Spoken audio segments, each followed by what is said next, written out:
اور احد چیمہ جو کہ پرانے ایسوسیٹ ہیں شہباز شریف کے، کیسز بھی رہے ہیں ان پہ. پنجاب میں جب یہ وزیر اعلیٰ تھے تو ان کی ٹیم کا ایک کور ہوتے تھے، وہی ان سارے معاملات کو دیکھ رہے ہیں. اور اس میں قاسم انٹرنیشنل کنٹینر ٹرمینل کی بھی بات ہوئی ہے، اور جو اگر یہ حوالے کیا گیا یو اے ای کے تو یہ 2065 تک ان کو دے دیا جائے گا. تاہم اس بارے میں ابھی تک حتمی فیصلہ اس لیے نہیں ہوا کہ وزیر اعظم ابھی واپس نہیں آئے ہیں.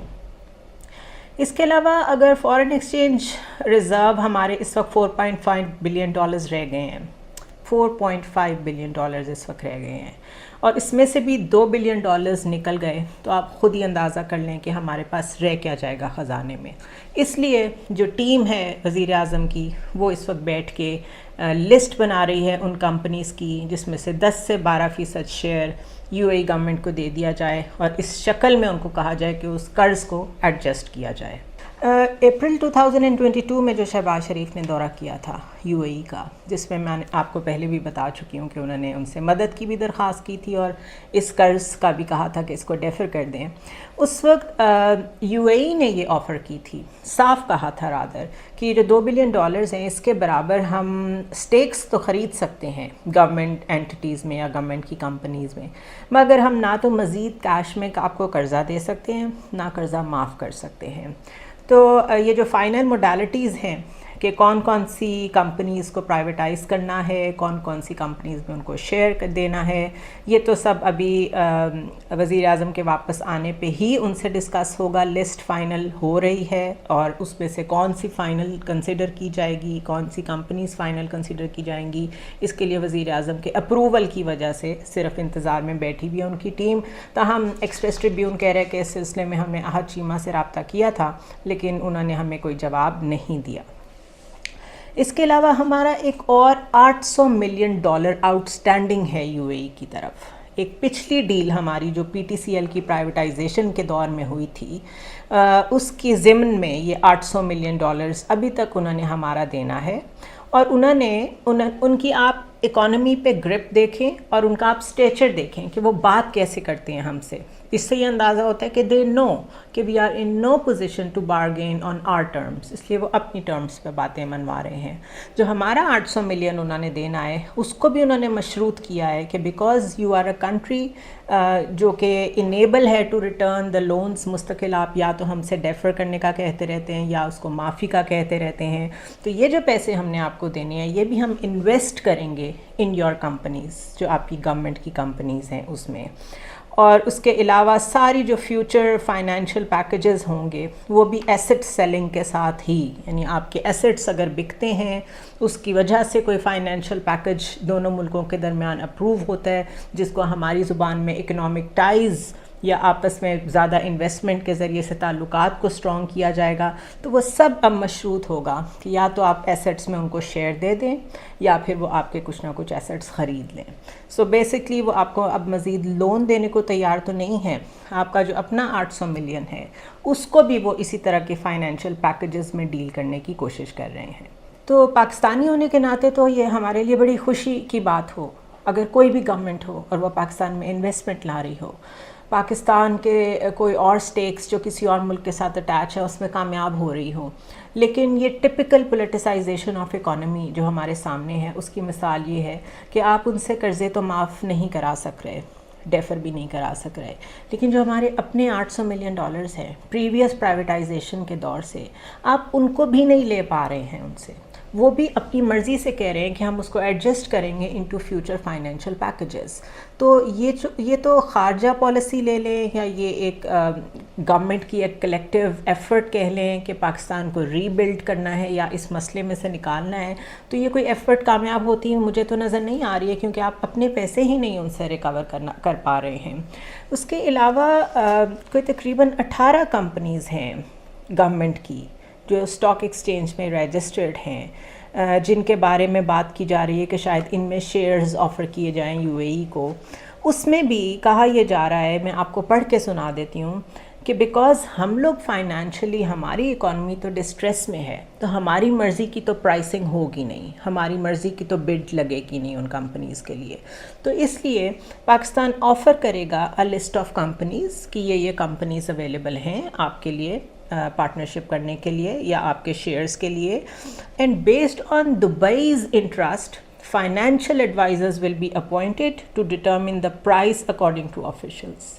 یعنی دبئی کی جو پرائسنگ ہے، دبئی کے جو آفیشلز ہیں ان کی مرضی سے لوگ اپوائنٹ کیے جائیں گے جو کہ فائنینشیل ایڈوائزرز ہوں گے، اور اس سلسلے میں وہ ڈٹرمن کریں گے کہ پرائس کیا ہونی چاہیے.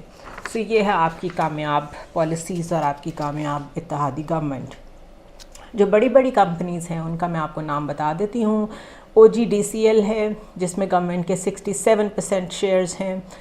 پاکستان پیٹرولیم لمیٹڈ ہے جس میں 68% ہمارے پاکستان گورنمنٹ کے شیئر ہیں.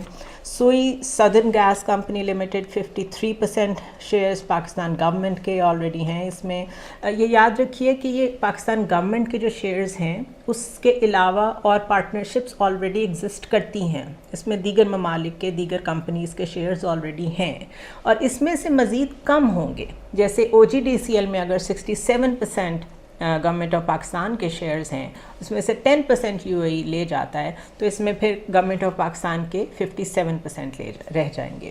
پاکستان اسٹیٹ آئل ہے، اس میں ہمارے آلریڈی گورنمنٹ کے 22% شیئر ہیں. Sui northern gas pipelines limited ہے جس میں آلریڈی ہمارے 32% شیئرز ہیں. مری پیٹرولیم ہے and some other companies which are owned by military. For example Fauji fertilizer limited ہے، فوجی سیمنٹ لمیٹڈ ہے. اب یہ ساری کمپنیز میں ہم نے اگر شیئر دے بھی دیے UAE کو، اس بات پہ ایگریمنٹ ہو بھی کیا، اس کے باوجود again we go back to the story جو ہم نے کل کور کی تھی کہ بلومبرگ نے کہا تھا کہ وقتی طور پہ ڈیفالٹ سے تو بچ جائیں گے اگر IMF کا پیکج مل جاتا ہے، لیکن آپ کے مسئلے حل نہیں ہوں گے. اسی طرح یہ خبر بھی کہہ رہی ہے کہ یہ ساری کمپنیز کے ساتھ اگر آپ UAE کی کوئی ایڈجسٹمنٹ اور سیٹلمنٹ کرتے ہیں اپنے قرضے کے لیے، تو اس کے باوجود آپ کے مسئلے حل نہیں ہوں گے، کیونکہ یہ تو قرضہ واپس ہوا ہے. نہ تو آپ نے ان کے ساتھ کوئی انویسٹمنٹ کی بات کی ہے، نہ ان کے ساتھ کوئی اکنامک ٹائز، نہ کوئی فیوچر انڈیورز، کوئی فائنینشیل پیکیجنگ ان کے ساتھ کی ہے. یہ تو صرف آپ قرض واپس کر رہے ہیں. تو اس سے یہ ایکسپیکٹڈ نہ کریں کہ 10% ان کو شیئر آفر کر کے آپ نے کوئی اپنی اکانومی میں کوئی بڑا پیراماؤنٹ قسم کا فرق ڈال لیا ہے جس سے آہستہ آہستہ ہماری اکانومی اپنے پیروں پہ کھڑا ہونا شروع ہو جائے گی. ایسا نہیں ہوگا، بلکہ وہ لکھ رہے ہیں کہ پاکستان میں not make enough money to permanently end the risk of default.